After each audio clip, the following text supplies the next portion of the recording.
आज हम लोग पढ़ेंगे उत्तर प्रदेश राजस्व संहिता 2006, यूपी रेवेन्यू कोड 2006। इसके बारे में हम लोग पढ़ेंगे कि क्या है, इसका इंट्रोडक्शन जान जाए हम लोग कि उत्तर प्रदेश राजस्व संहिता की इंट्रोडक्शन क्या है।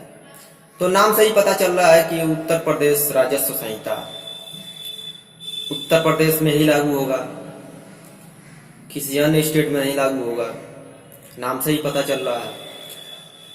सेक्शन 1 से 4 में बताया गया है, 1 से 4 में बताया गया है। पहला सेक्शन यह है, धारा यह है कि संक्षिप्त नाम विस्तार एवं प्रारंभ। इसका क्लॉज 1 कह रहा है कि यह अधिनियम उत्तर प्रदेश राजस्व संहिता 2006 कहा जाएगा। दूसरा यह है कि इसका विस्तार संपूर्ण उत्तर प्रदेश में लागू होगा। तीसरा यह है कि ऐसे दिनांक को प्रवृत्त होगा जैसा राज्य सरकार सूचना द्वारा नियत करे और विभिन्न क्षेत्रों के लिए या इस संहिता के विभिन्न उपबंधों के लिए दिनांक नियत किए जा सकते हैं। अधिनियम 1950 और भू राजस्व अधिनियम 1901 और भूधारकों एवं भू राजस्व से संबंधित अन्य सभी विधियों को निश्चित करने का प्रभाव रखता है।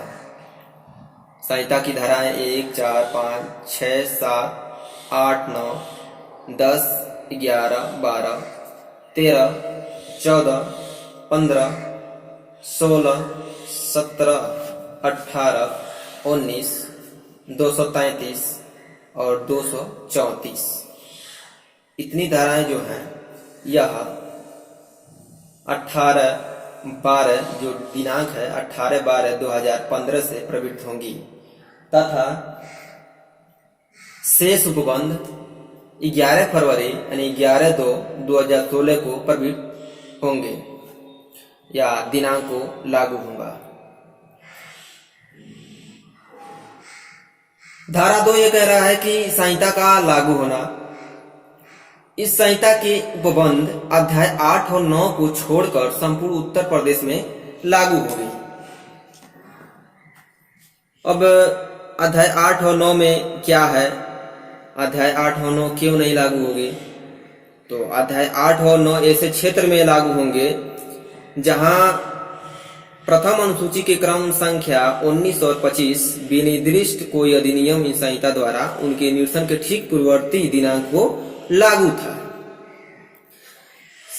चैप्टर 8 जो अध्याय 8 है, इसमें बताया गया कि ग्राम पंचायत अथवा अन्य स्थानीय प्राधिकारी द्वारा भू संबंध से संबंधित है और अध्याय 9 धारकों से संबंधित है। धारा 3 संहिता का नए क्षेत्र में विस्तार। संहिता का नए क्षेत्र में विस्तार, अगर नया क्षेत्र है तो उसमें विस्तार करना। क्लॉज 1 इसमें कह रहा है कि जहां इस संहिता के प्रारंभ होने के पश्चात उत्तर प्रदेश के राज्य क्षेत्र में कोई क्षेत्र सम्मिलित किया जाए, वहां राज्य सरकार अधिसूचना द्वारा ऐसे क्षेत्र में इस संहिता का संपूर्ण या कोई उपबंध विस्तारित कर सकती है। मतलब यह है कि राज्य सरकार कोई अधिसूचना ऐसे क्षेत्र में अगर जो सम्मिलित हो रही है, संहिता क्या है कि सम्मिलित किया जा रहा है, तो वो राज्य सरकार ऐसे अधिनियम, ऐसे अधिसूचना ऐसे क्षेत्र में संपूर्ण या कोई उपबंध विस्तारित कर सकती है। और दूसरा क्लॉज यह है कि जहां धारा 1 के अधीन कोई अधिसूचना जारी की जाए, वहां उक्त धारा से विनिर्दिष्ट क्षेत्र में प्रवृत्त किसी अधिनियम या नियम विनियम के उपबंध जो इस प्रकार लागू किए गए हैं, उपबंधों के असंगत हो निश्चित हुए समझे जाएंगे। उपबंधों के असंगत हो जाएंगे हो तो अनिश्चित हुए समझे जाएंगे। और तीसरा क्लॉज ये कह रहा है कि राज्य सरकार किसी पश्चातवर्ती अधिसूचना द्वारा क्लॉज 1 के अधीन जारी किसी अधिसूचना में संशोधन, उपांतरण या परिवर्तन कर सकती है। राज्य सरकार किसी पश्चातवर्ती अधिसूचना द्वारा, अगर शेड्यूल 1 है जो अनुसूची 1 है जो उसके अधीन जारी किसी अधिसूचना में संशोधन किया जा रहा है, उपांतरण किया जा रहा है, परिवर्तन किया जा रहा है, तो वह परिवर्तन कर सकती है। अब सेक्शन 4 देखिए क्या कह रहा है। सेक्शन 4 परिभाषाएं। इस संहिता में परिभाषाएं देखिए क्या कह रहा है। जो हेडिंग है सेक्शन 4 का वो है कि परिभाषाएं इन संहिता में। What is revenue board? Revenue board क्या है? तो ये धारा 4 में बताया गया है कि रेवेन्यू बोर्ड क्या है। आबादी या ग्रामीण आबादी का तात्पर्य किसी ग्राम के ऐसे क्षेत्र से है जिसका उपयोग इन संहिता के प्रारंभ होने के दिनांक को उसके निवासियों के आवास के प्रयोजनों के लिए या उसके सहायक प्रयोजनों यथा सहन व हरे वृक्षों कुआं आदि के लिए किया जा रहा है, या जिसे तत्पश्चात ऐसे प्रयोजन के लिए आरक्षित किया गया हो या किया जाए। इसका मतलब ये हुआ कि कोई ग्रामीण है, आबादी है, या ग्राम के ऐसे क्षेत्र हैं जिसका उपयोग इन संहिता के प्रारंभ होने के जो दिनांक है उसके निवासियों के आवास के प्रयोजन के लिए या जो उसके सहायक हैं, जो हरे वृक्ष हैं, कुआं हैं, मतलब जो भी है, कुआं हो गया पानी पीने का, वृक्ष हो गया हवा या इन्वायरमेंटल को सही करने का, ये सारी चीजें जो हैं आरक्षित किया जाएगा। ठीक है। इसमें सेक्शन 4 क्लास 6 ये बताता है कि इसमें high court civil court interfere नहीं कर सकती। इसमें यह बता रहा है कि जो हाई कोर्ट है सिविल कोर्ट में इंटरफेयर नहीं कर सकती है। और सेक्शन 4 क्लास 6 ये भी बात करता है कि इसमें परिभाषा नहीं दी गई है। रेवेन्यू बोर्ड सेक्शन 7 के अंतर्गत बनाया गया है। जो रेवेन्यू बोर्ड है वो सेक्शन 7 के अंतर्गत बनाया गया है। सेक्शन 4 क्लास 6 ये बताता है कि ना ही इसमें परिभाषाएं दी गई हैं। और इसमें एक बात ये भी कहता है कि हाई कोर्ट सिविल कोर्ट के मामले में इंटरफेयर नहीं कर सकती। सेक्शन 7 हम जानते हैं, जाने की क्या है। 5 और 6 अभी हम बताएंगे क्या है। सेक्शन 7 ये बात करता है कि रेवेन्यू बोर्ड कैसे बनता है। रेवेन्यू बोर्ड कैसे बनता है, कॉन्स्टिट्यूशन ऑफ रेवेन्यू बोर्ड। 5 और 6 की बात अभी हम बात करते हैं कि 5 और 6 क्या है क्या नहीं है। 5 और 6 में हालांकि कुछ बताया नहीं गया है, बस यही मंडल के बारे में बताया गया है कि राजस्व मंडल। पहले तो हम 7 जान लें कि क्या है। तो 7 यही बात करता है कि रेवेन्यू बोर्ड बनता कैसे है। तो इसका एक चेयरमैन होता है जो स्टेट गवर्नमेंट द्वारा अपॉइंटमेंट होता है। इसका एक चेयरमैन होता है जो स्टेट गवर्नमेंट द्वारा अपॉइंटमेंट होता है, नियुक्ति होता है। उसके अंदर एक सदस्य होता है और उसके अंदर जो है एक सदस्य होता है। सदस्य 2 तरह के होते हैं। जो सदस्य होते हैं वो 2 तरह के होते हैं। पहला प्रशासनिक सदस्य, दूसरा न्यायिक सदस्य, एडमिनिस्ट्रेटिव मेंबर, जुडिशियल मेंबर। प्रशासनिक सदस्य की योग्यता क्या होती है? तो प्रशासनिक सदस्य की योग्यता वह कमिश्नर होना चाहिए। पहले वो कमिश्नर रहा हो, कमिश्नर के पद पे रहा हो। और दूसरा है न्यायिक सदस्य की योग्यता, वह कहीं पर कलेक्टर रहना चाहिए, कहीं पर भी कलेक्टर के पद पे रहा हो या रहना चाहिए। ठीक है। तो ये दोनों चीज जो प्रशासनिक है, न्यायिक सदस्य हैं, इनकी योग्यता हो गई। और ये 2 तरह के मेंबर होते हैं, न्यायिक हो गया और प्रशासनिक हो गया। सेक्शन 8 क्या कहता है कि सेक्शन 8 है जुडिक्शन of revenue board. जुडिक्शन of revenue board, परिषद की अधिकारिता। इसमें यह है कि जितने भी मामले रेवेन्यू या लगान से संबंधित होते हैं, चाहे वह मुकदमे की फोरम से आए हों, चाहे वो अपील की फोरम से आए हों, चाहे सारे रेवेन्यू बोर्ड से आते हों, मामले के निपटारा के लिए एक चेयरमैन बेंच बना सकता है। जुडिशियल मेंबर को अपॉइंटमेंट कर सकता है। एक से ज्यादा बना सकता है, एक से ज्यादा बेंच बना सकता है यह मामले को निपटारा करते हैं और ऑल ओवर यूपी में यह जो लगान है, लगान से संबंधित रेवेन्यू बोर्ड है, वह उस संबंधित को यह सब रेवेन्यू बोर्ड के कार्यों में होता है और उसके अंतर्गत यह निपटारा होता है। सेक्शन 9, 10, 210, 211, 212 इसमें पावर की बात की गई है कि पावर ऑफ रेवेन्यू बोर्ड। और सेक्शन हमारा जो 8 है यही बताता है कि वाद हो या अपील हो, पुनरीक्षण, निस्तारण, जो भी मामले हैं वो मुख्य जो है क्या कि ये रेवेन्यू बोर्ड के अंतर्गत आते हैं। इसमें एक चेयरमैन होगा, वो जुडिशियल मेंबर को अपॉइंटमेंट करेगा, बेंच बनाएगा और सारे मामलों को ऑल ओवर यूपी में जो भी मामला है उसको लगान से संबंधित हो या चाहे कोई भी फोरम से संबंधित हो, उसे उस वाद विवाद का जो है निपटारा करेगा। Section 9 power of revenue board. Section 9 में देखिए क्या है। सेक्शन 9 ये कह रहा है कि कार्य का वितरण करने की शक्ति जो चेयरमैन सदस्य से बेंच बना सकता है, 2 या 2 से अधिक लोगों के जो है बेंच बना सकता है। चेयरमैन जो है सदस्य जो है 2 या 2 से अधिक बेंच बना सकता है और इनके सामने जो भी मामले आएंगे वह मेजोरिटी से फाइनल डिसीजन देंगे। अगर मेजोरिटी नहीं है तो एक बड़ी बेंच बनाई जाएगी और फाइनल डिसीजन देगा, वह मान्य होगा। कहने का मतलब क्या है कि सेक्शन 9 ये कह रहा है कि अगर चेयरमैन सदस्य बेंच बना सकता है, लेकिन अगर एक से ज्यादा, ठीक है, 2 या 2 से अधिक भी बेंच बना सकता है, एक से ज्यादा या 2 या 2 से अधिक बेंच बना सकता है, लेकिन इनके सामने जो भी मामले आएंगे वो मेजोरिटी से फाइनल डिसीजन होंगे। मेजोरिटी जैसे होता है मेजोरिटी ना, 2/3 बहुमत से ऐसे मेजोरिटी होता है, तो मेजोरिटी से ही यह बहुमत से ही पास होंगे। फाइनल जो डिसीजन होंगे मेजोरिटी से ही बनेगी। अगर मेजोरिटी भी नहीं रहती है तो एक बड़ी बेंच बनाई जाएगी, बड़ी बेंच बनाई जाएगी और वह जो मामला का निपटारा करेगा या जो उस पर मामला आएगा, डिसीजन आएगा, वो डिसीजन मान्य होंगे।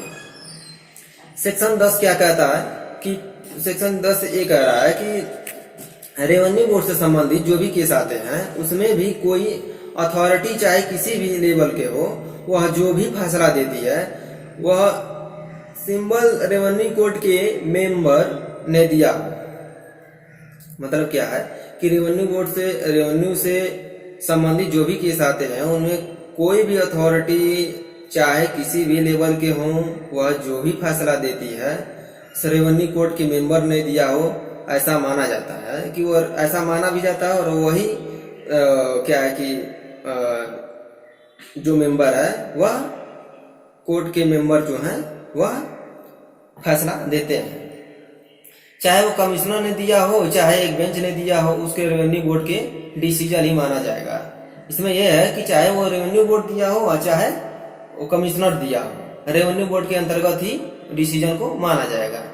सेक्शन 210 क्या है, इसमें इंक्लूडिंग करके पढ़ेंगे तभी समझ में आएगा। सेक्शन 210 क्या है कि रेवेन्यू बोर्ड को जो भी केस उसके अंदर में रेवेन्यू अथॉरिटी को कर रहे हैं, डिस्प्यूट कर रहे हैं, उनको अपने पास मांगने की शक्ति है। 210 ये कह रहा है कि रेवेन्यू बोर्ड को जो भी केस उसके अंदर रेवेन्यू अथॉरिटी के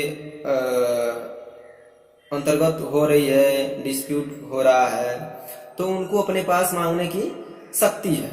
अगर जो फैसला दिया है उसको चेक करना चाहता है कि यह फैसला जो हम दे रहे हैं इससे संतुष्ट नहीं है और हो सकता है इसमें कुछ हमको लग रहा है त्रुटि है, तो क्या है कि वो फैसला जो दिया है सेक्शन 210 के अंतर्गत उस फैसले पर पुनः विचार कर सकता है और जो कॉपी है वो मांग सकता है।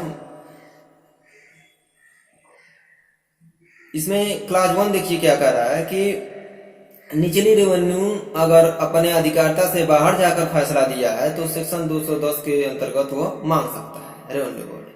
अगर उसके अधिकारिता क्षेत्र में जाता है और केस लेने से मना किया है तो भी 210 का जो यहाँ पे है उल्लंघन हो जाएगा और वो मांगने का अधिकार है। और तीसरा है कि अधिकार क्षेत्र में मिसयूज किया है, अधिकार क्षेत्र का मिसयूज किया है, जैसे मान लीजिए उसके अंतर्गत आता ही नहीं हो और वो केस ले लिया हो। तो ये बात कह रहा है 210 में यही बात है कि अगर जो फैसला, जैसे खुद रेवेन्यू बोर्ड क्या है कि अगर उसको संतुष्ट नहीं है कि हमने जो फैसला दिया है उस पर उसमें कुछ त्रुटि है या कुछ ऐसा, उसको बाद में रियलाइज होता है कि ये चीजें जो है गलत है, तो क्या कर सकता है, पुनः मंगा सकता है। निचली रेवेन्यू कोर्ट किसमें क्या है कि अगर निचली रेवेन्यू कोर्ट अपने अधिकारिता से बाहर जाकर कोई फैसला सुनाया है तो 210 के अंतर्गत वो मांग सकता है। अपने अधिकार, निचली अदालत अपने अधिकारिता से बाहर जाकर कार्य किया है या केस लेने या उसके अंतर्गत आता है लेकिन केस लेने से मना कर दिया है, तो जाकर वो 210 से मांग सकता है। 211 देखिए क्या कर रहा है। 211 है कि अगर रेवेन्यू बोर्ड खुद कोई मामला को निपटारा किया है और उसे लगता है कि इससे चेंज हो सकता है तो वह कर सकता है, चेक कर सकता है पुनः 211 के तहत शक्ति प्राप्त। वही बात है तो 10 में है। 11 में सिर्फ यही कहा है कि इसमें अगर फैसला 210 में दिया है तो 211 क्या है, 211 में है कि यहाँ पर क्या है कि इसमें यह चेंज कर सकता है। उसे लगता है कि मैं ये जो फैसला रेवेन्यू बोर्ड सुनाया है उसे गलत है या उसे चेक करने की जरूरत है, तो 211 के अंतर्गत उसे शक्ति प्राप्त है, वह पुनः चेक कर सकता है, पुनः उस पर कार्य कर सकता है, शक्ति प्राप्त है उसे। 212 ये कहता है, सेक्शन 212 ये कहता है कि केस को एक दूसरे में ट्रांसफर करना। इसका क्या मतलब हुआ? इसका मतलब ये हुआ कि अगर कोई केस है और एक कोर्ट से दूसरे कोर्ट में ट्रांसफर हो रही है, एक कोर्ट से दूसरे कोर्ट में ट्रांसफर होने का भी नियम है। निचली अदालत है, अपने से निचली अदालत में ट्रांसफर नहीं हो सकता है, अपने से अपर वाले कोर्ट में ट्रांसफर होगा। तो 212 यही बात करती है। और 5 और 6 जो हम छोड़े हैं, 5 और 6 ये बात करता है कि सेक्शन 5 ये कह रहा है कि राज्य का राजस्व क्षेत्रों में विभाजन। इस संहिता के प्रयोजन के लिए राज्य को राजस्व क्षेत्र में विभाजित किया जाएगा जो मंडलों में विभक्त होगा, जिसमें 2 या 2 से अधिक जिले हो सकेंगे और प्रत्येक जिला 2 या 2 अधिक तहसील हो सकेगी और प्रत्येक तहसील 1 या 1 अधिक परगना हो सकेंगे और प्रत्येक परगना 2 या 2 से उससे अधिक गांव हैं।